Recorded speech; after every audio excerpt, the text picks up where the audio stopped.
Samantala, naniniwala ang isang political analyst na upang tuluyang maresolba ang problema sa illegal na droga, kailangan maging aktibo ang partisipasyon ng publiko sa kampanya kontra sa pinagbabawal na gamot.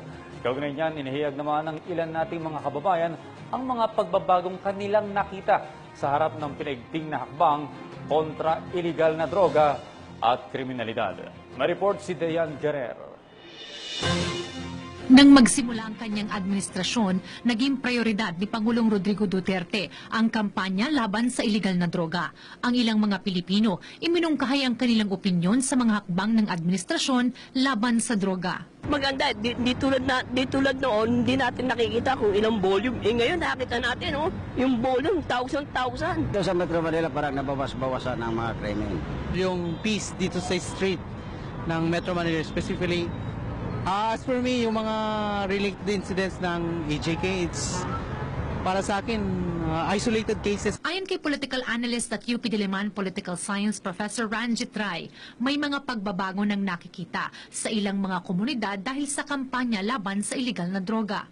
Meron ng initial successes, meron momentum for change, momentum in many communities. Nabalik na yung mga neighborhoods nila sa community mismo dahil wala na yung mga drug gangs, wala na yung mga tambay, ika nga. Dagdag pa ni Rai, para tuluyang masolusyonan ang problema sa droga, kailangan ng partisipasyon ng mga mamamayan. Pero napakalaki pa at napakalawak ng problema. Ngayon natin naiintindihan, ngayon pa lang ng lipunan naiintindihan kung ano kalaki yung problema.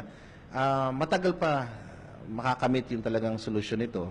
And it will require not just government doing the job, it will require all of us sharing in the process of trying to resolve this problem. Aniya, kailangan lang ring siguraduhin na balanse ang pagpapatupad ng batas ng autoridad at ang pagprotekta sa karapatang pantao. Ang kailangan lang talagang i-refine yung rules of engagement, siguraduhin na i-balance yung law enforcement at saka pag-protect ng human rights. Para sa PTV News, Dayan Querer.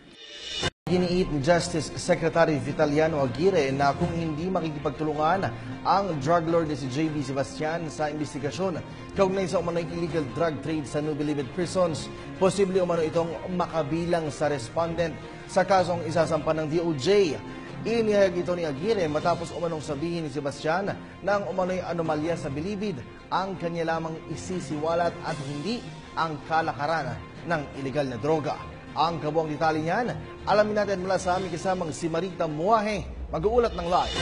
Pinahayag ni Department of Justice Secretary Vitaliano Aguirre na kung ayaw magsalita ni JB Sebastian, sinasabing pinakamalapit na inmate kay Senator Laila De Lima sa ginaganap na hearing sa Kongreso tungkol sa illegal drug trade na nagaganap sa New Bilibid prisons ay hindi na may ito kinakailangan pang pilitin. Matatanda ang lahat ng iniharap na witness ng DOJ sa ginaganap na hearing ay tinuturo itong si JB na siyang nagko-control ng pagbibenta ng iligal na droga sa loob ng kulungan.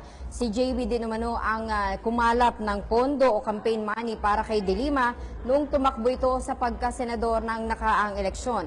May mga nagsasabi daw na hindi na kailangang isabpina itong si JB Sebastian dahil sa nakakulong nga siya at dahil dito ay may mga political rights siya na suspendido sa ngayon kung kaya't hindi na kinakailangan ang sabpina para ipatawag siya.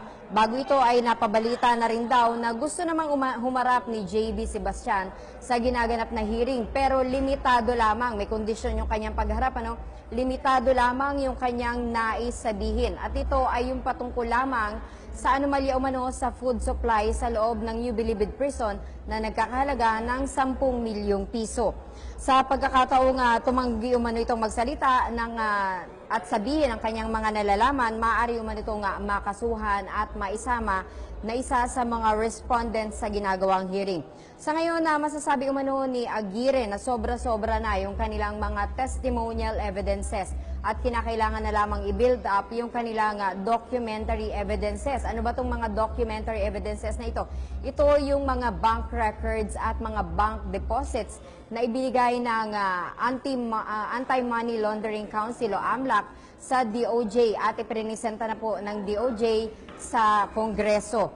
Sa mga susunod na hearing ay iharap naman daw ng DOJ ang ilang pang mga resource persons. Kabilang na yung mga naging security personnel ni Senator Laila De Lima. Samantala hanggang sa ngayon ay hindi pa rin nahahanap ang sinasabing driver at bagman ni De Lima na si Ronnie Dayan.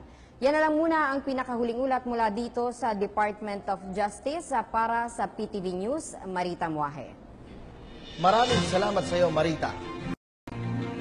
Sa iba pang balita, plano ni Pangulong Duterte na muling buhayin ang Philippine Constabulary. Ayon sa Pangulo, ito'y upang mas mapalakas pang kampanya ng pamahalaan laban sa iligal na droga at maging sa banta ng terorismo.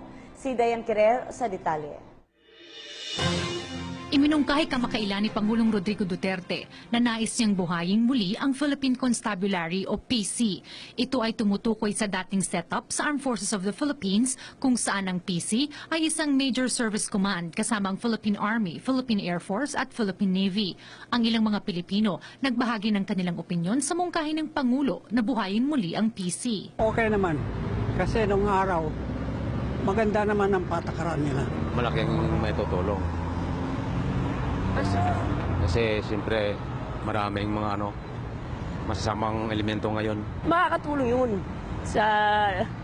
dito sa ating Pilipinas. Tayo makikinabang hindi naman ibang bansa Kung ano yung ikabubuti ng bansa natin, kung ano ang talagang ninanais ng presidente natin, di basta yung maging mapayapa lang yung bansa natin. Plano ng Pangulong Duterte na maging bahagi ng PC ang Philippine National Police o PNP para mas palakasin ang puwersa laban sa kriminalidad, problema sa droga at ang banta ng terorismo. Ang Philippine Constabulary ay nagsimula bilang police force ng kolonyal na gobyerno ng Amerikano taong 1901 at kalaunan ay napasailalim na ng militar ng bansa. Ang PC noon ang nakatutok sa peace and order at sa pag-aresto sa mga lumalabag sa batas.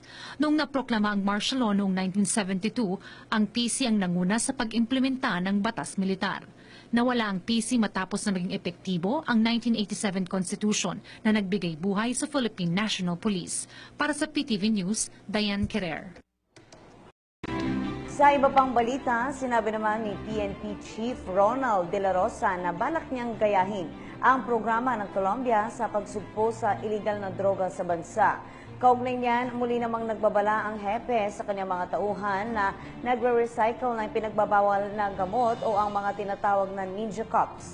Ang detalye alamin natin mula sa aming kasamang si Waywaya Makama, mag-uulat live via phone patch. Sa isang linggong pagbisita ni PNP Chief Ronald De La Rosa sa bansang Colombia ay maraming mahalagang bagay ang kanyang nakuha sa kanilang matagumpay na kampanya laban sa iligal na droga. Kabilang na nga anya rito ay ang pagbuo ng search block o isang specialized group na nakatuon mismo sa paghuli sa mga drug lord at iba pang sangkot rito. Gayunman, tumanggi na muna ang opisyal na idetalye kung papaano nila ito gagawin at kung kapareha sa sistema ang kanilang gagawin dito sa ating bansa. Sa Colombia, ang search block ay binuo mismo ng National Police of Colombia na kanilang inorganisa mismo para sa araw paghuli, patayin at tuluyan na mawala ang mga drug cartel sa kanila. Taong 1992 ito binuo sa ilalim ng panunungkulan ni President Cesar Gaviria at matapos lamang ang isang taon ay nasawi ang kilalang drug lord na si Pablo Escobar at iba pang drug cartel gaya ng Medellin at Cali. Bukod dito ay madami pang balak gayahin si PNP Chief De La Rosa na mga programang inilatag ng Colombia ng kanilang masugpo ang ilan sa mga malalaking drug cartel sa kanilang bansa. Pero ipinaliwanag ni De La Rosa na ang kakaibahan ng Colombia sa ating bansa ay sa kanilang bansa mismo nang gagaling ang supply ng illegal na droga, hindi tulad sa Pilipinas na consumer lamang mula sa kalapit na bansa sa Asia. Kaya naman anya oras na maging matagumpay ang kanilang misyon laban sa droga ay tiyak na rehabilitasyon na ang susunod nilang problema na kasalukuyan naman ng tinutugunan ng gobyerno. Maraming aspeto anya ang mga programa na maaaring irekomenda niya kay Pangulong Rodrigo Duterte na pwedeng gayahin ng Pilipinas para masugpo ang illegal na droga sa bansa. Bukod pa ito sa mga batas na nais nilang gawin gaya ng wiretapping law na anya isa na ito sa tinututukan naman ni Senator Panfilo Lacson. Dahil rito, hihilingin niya kay Presidente Duterte na gawing urgent ang mga isusumiting batas sa Kongreso para sa agarang pagpapatupad nito.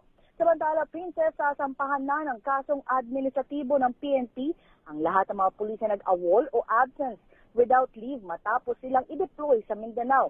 Ayon kay De La Rosa, natiyak na matatanggal na sila sa serbisyo dahil hindi sila nagpaalam at hindi nag-report sa kanilang mga commander. Hindi rin anya katwiran na sila ay natatakot sa kanilang kaligtasan para iwanan nila ang kanilang trabaho. Giit pa ng opisyal, hindi sila dapat hindi sila takot tumanggap ng pera mula sa illegal na droga at kung sila ay naman ay takot, anya ay wala silang karapatan na magsuot ng uniforme ng pulis kung hindi nila kayang lumaban alang-alang sa kanilang mandato. Samantala, pabor naman si PNP Chief Ronald De La Rosa na palawigin pa ang pagbabantay ng PNP Special Action Force o SAF sa loob ng New Bilibid Prison. Ngunit nais niya na maglagay ng panibagong batch ng tauhan mula sa SAF at paalisin na mga dating SAF personnel doon. Dahil paliwanag dito ng opisyal na isang dahilan nito para maiwasan ang pamilyarisasyon ng mga SAF sa mga preso, lalo't na sa mga high-profile inmates. Ito ay sa kabila na naging magandang performance sa mga ito at naging epektibo sa kanilang pagbabantay. Para sa PTV News, ako si Waywaya Makalma. Maraming salamat, Waywaya Makalma.